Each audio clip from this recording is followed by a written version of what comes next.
Welcome to the Wake Up Call for the Soul podcast with Bill and Claire, where we go deep and wide on subjects intended to support our awakening to greater truth, beauty, goodness, freedom, joy, peace, harmony, and love.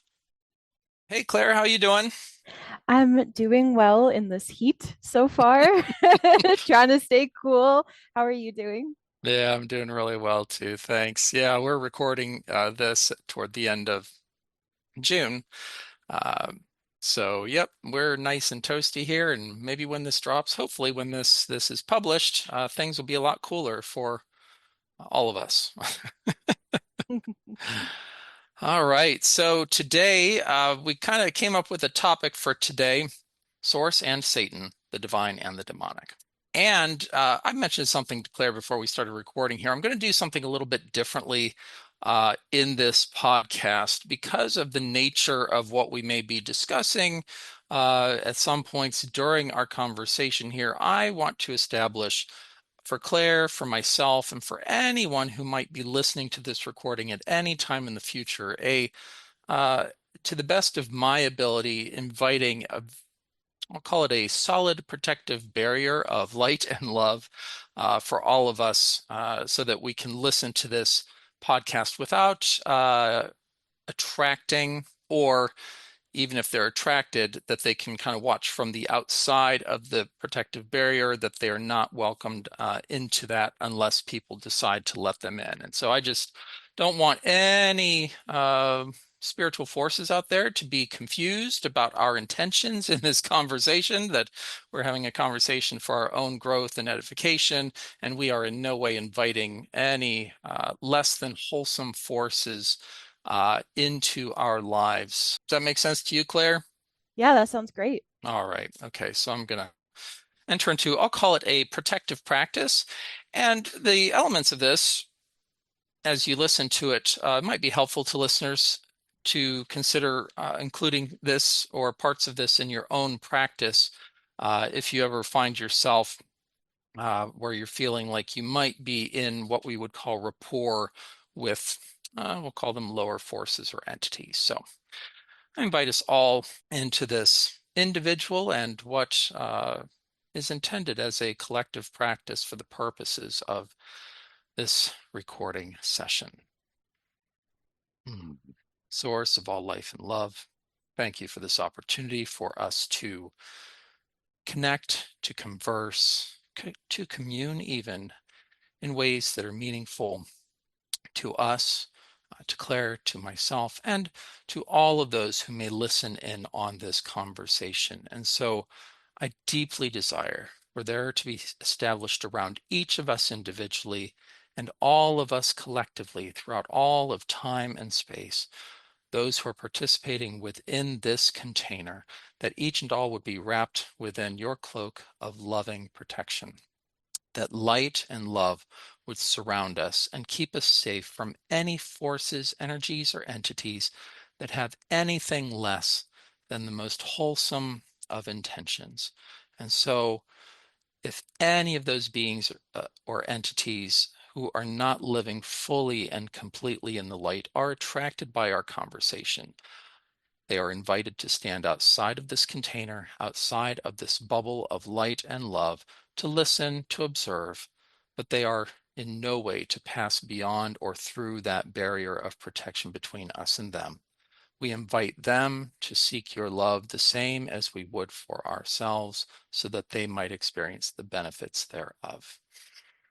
And so I thank you. I thank you for helping us to co-create this safe container, this space of security where we can feel safe and be safe to engage in this conversation in whatever ways that we do, knowing that all of those things that we might talk about that are not in absolute and complete harmony with light and love are outside of this container.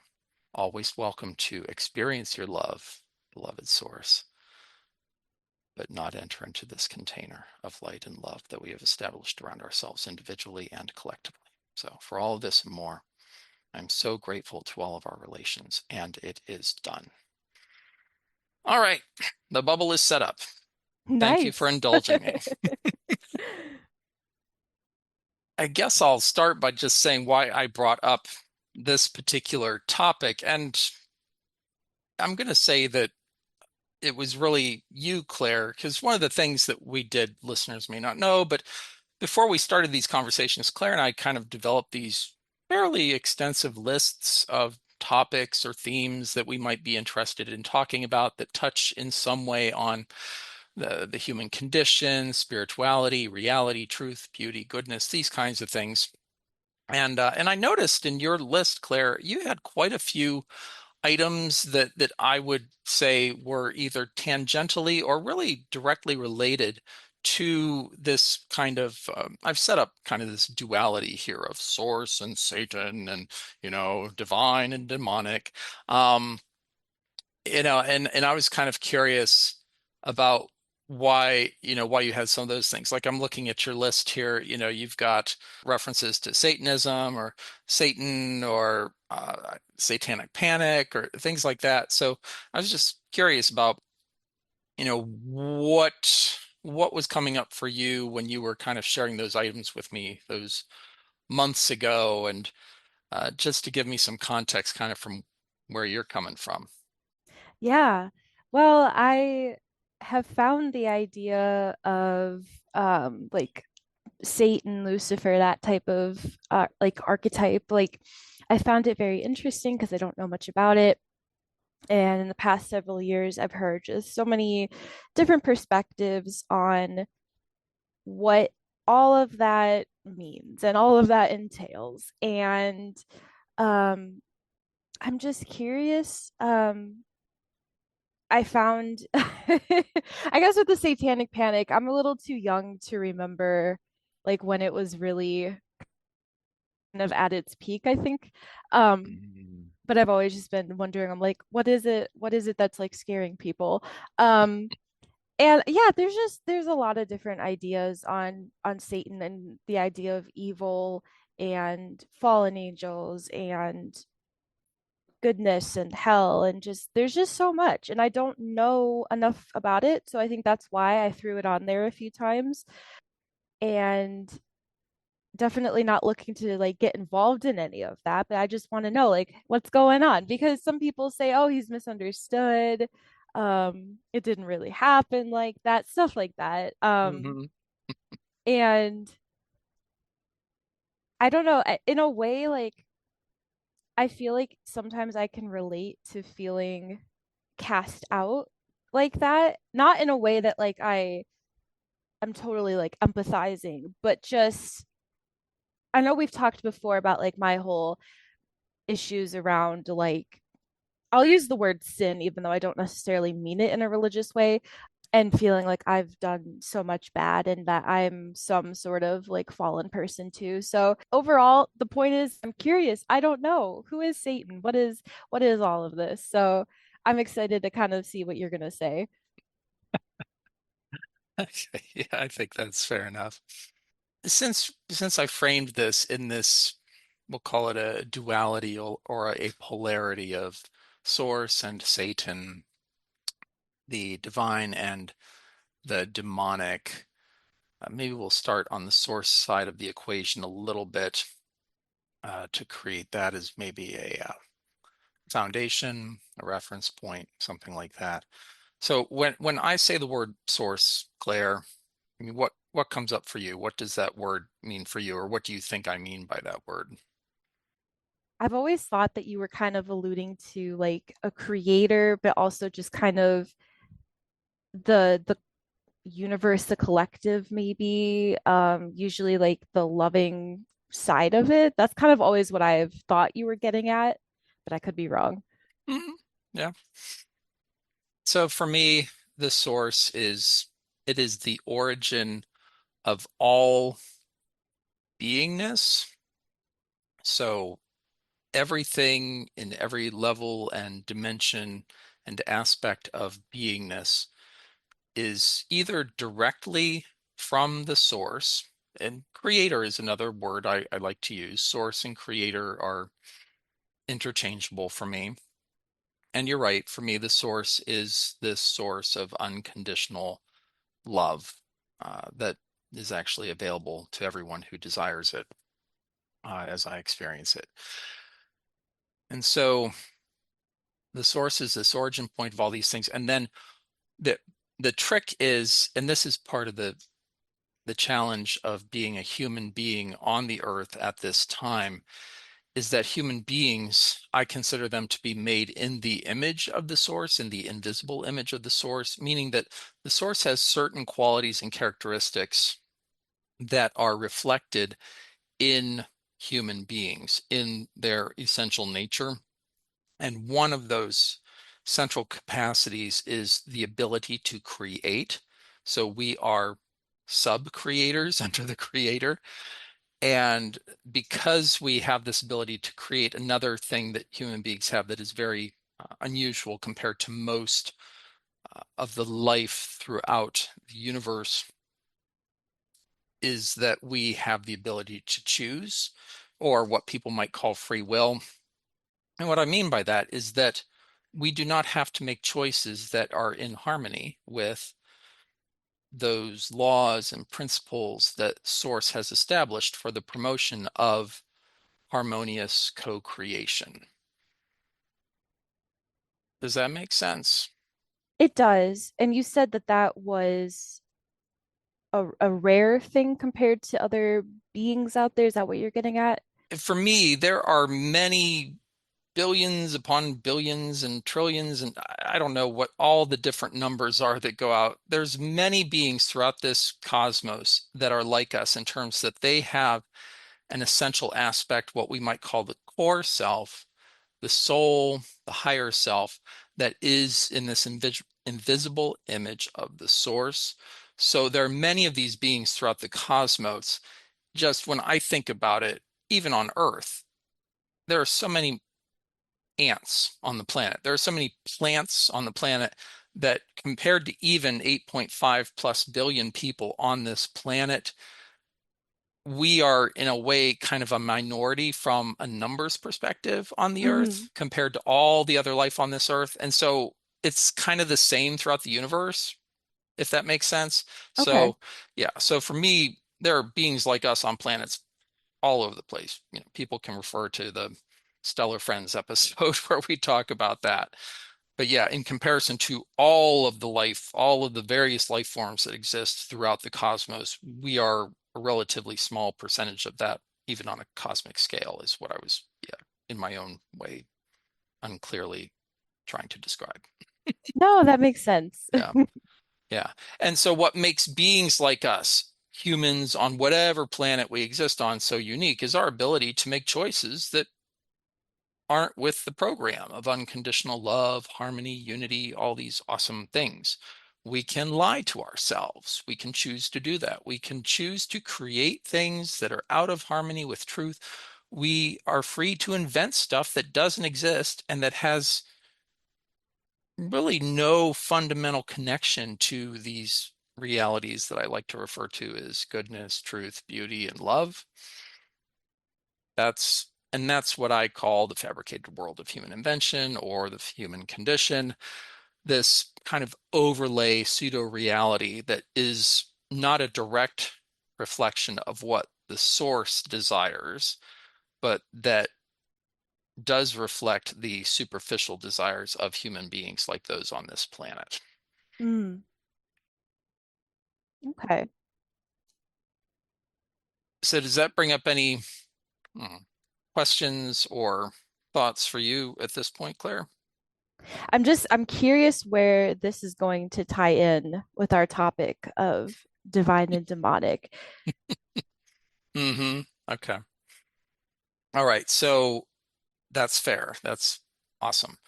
So for me, the divine is the source is divine, meaning that it is this existence that is incorruptible in its essential nature. And all of those beings who choose to exist within divinity's essential nature, who take it on themselves, they are also divine in terms of their beingness. Therefore, they move to a place where they they cannot, they will not make choices that are out of harmony with love, life, truth, beauty, goodness, those kinds of things. So for me, that's the divine side of the equation. There are people who have the idea that everything is divine, Mm. right? That everything in existence is inherently divine. And I can agree with that up to a point in that, well, everything that exists because there is a divine reality that brought everything initially into being. And then you have beings like ourselves able to make choices that are either in harmony with divinity or out of harmony with divinity.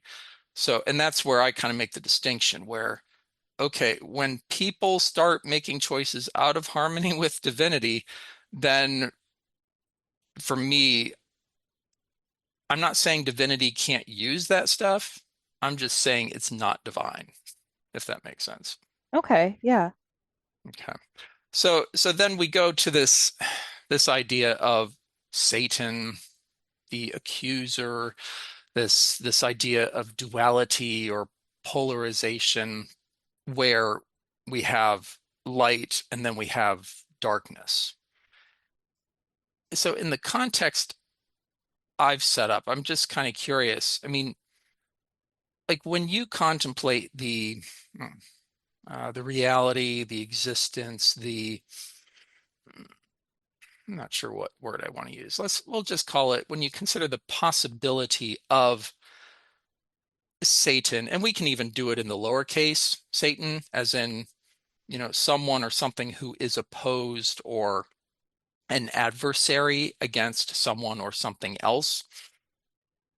So, right, because this topic, I mean, we're going to be even in this conversation, I'm sure we're going to be just skimming the surface here because there's all of this historical, religious, psychological context for this conversation. And really, I think what we're going for here is just for us to get more clarity in terms of what these things are to us in ways that might be helpful to other people or what they aren't to us.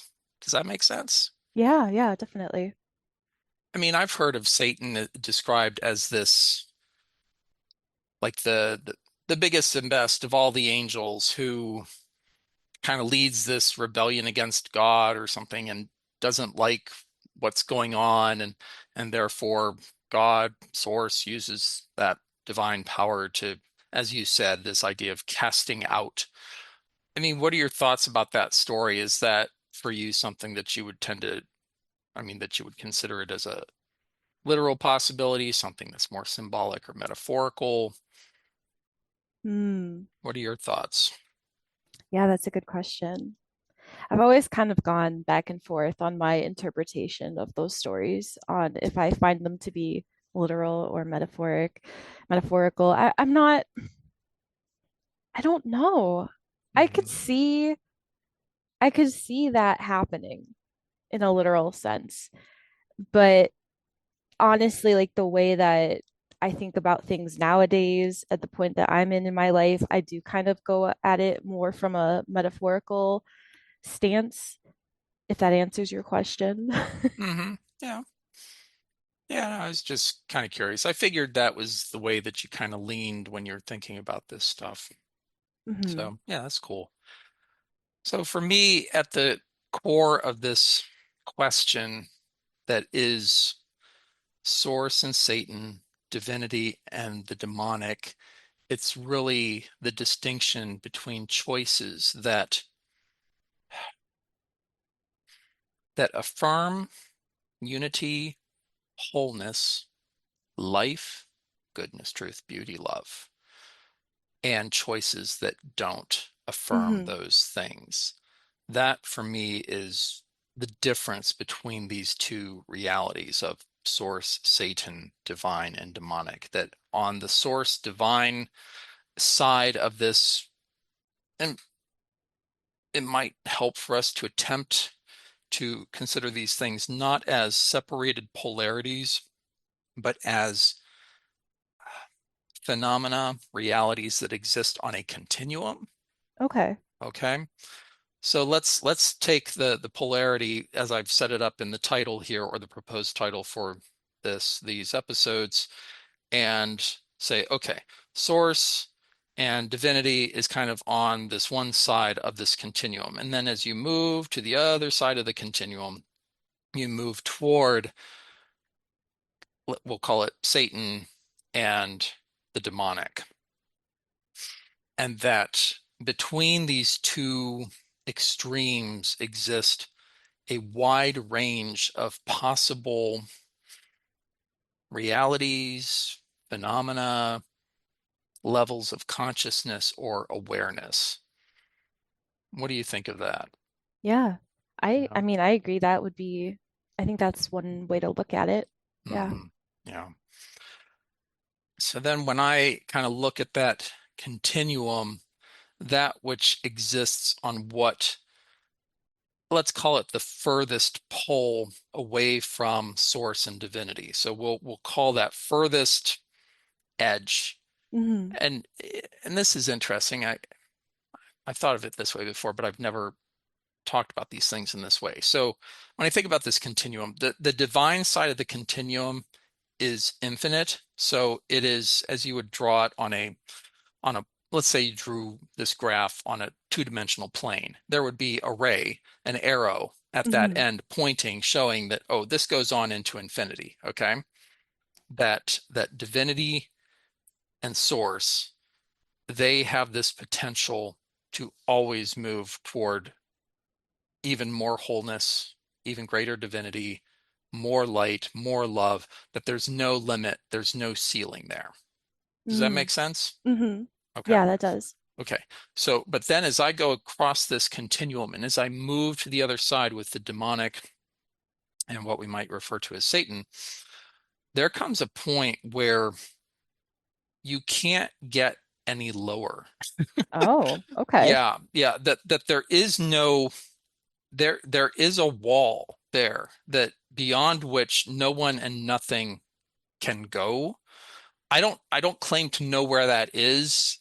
I just feel for myself really clear that there is not this infinite potential for degradation. There is that it can only go so far. And I mean, I'm not saying it can't go to awful, horrific, awful places. I'm sure we will talk about that some in this conversation, but that there is a lowest sort of place or awareness or beingness that is possible beyond which no being can go.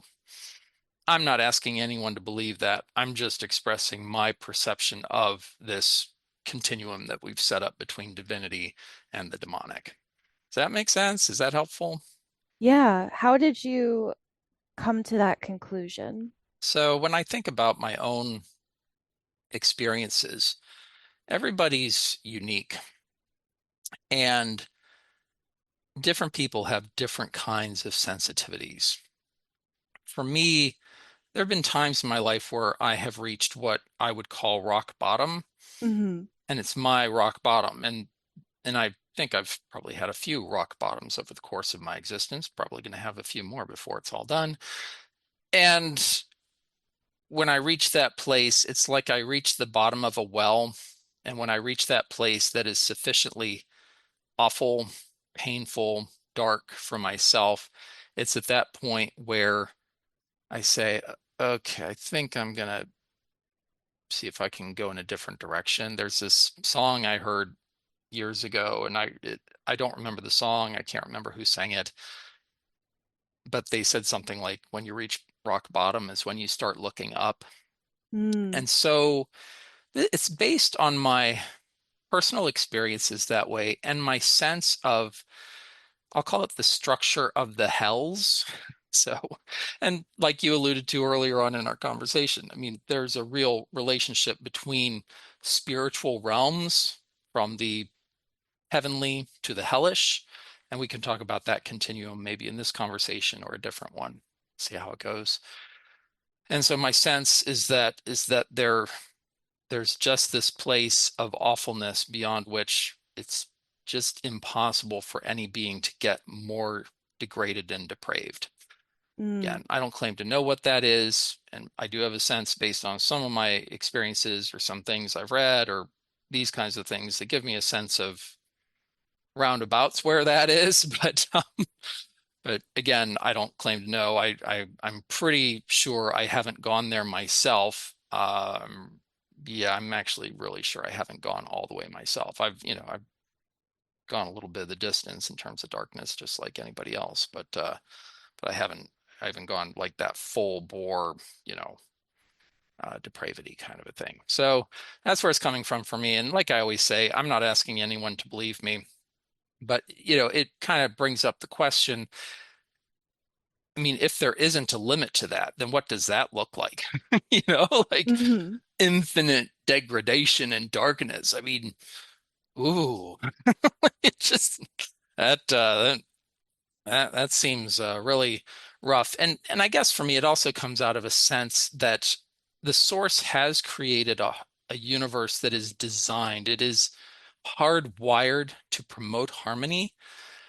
And that even when people like ourselves choose disharmonious things, or even spiritual entities, dark spirits, or those people might refer to as demons, or even that they might consider to be Satan himself, itself, that as these choices are made in that direction, that the laws of harmony are always working in opposition, even as those dark and awful choices continue to be made.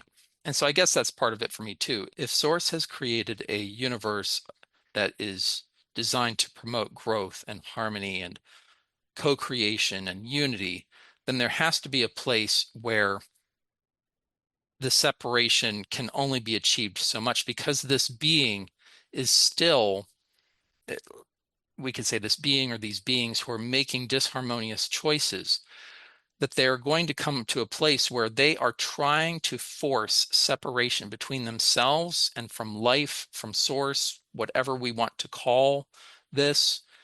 And they're going to come to a place where the separation cannot be achieved, where they cannot achieve true separation from everything else that is in existence. Yeah. Mm. I Hmm. hadn't really thought of it that way before, but yeah, that's reading for me right now. That's interesting. Hmm. Yeah, because I guess if you're going to take separation all the way, then separation in its ultimate manifestation is, well, like this idea of being cast out. It is exile. So is there a being through their own willfulness capable of exiling themselves from everything that exists? I would say not. Mm. That there's no amount of a desire for separation or what we might also call death that would bring that being to that true place of death just because they desire it. Yeah.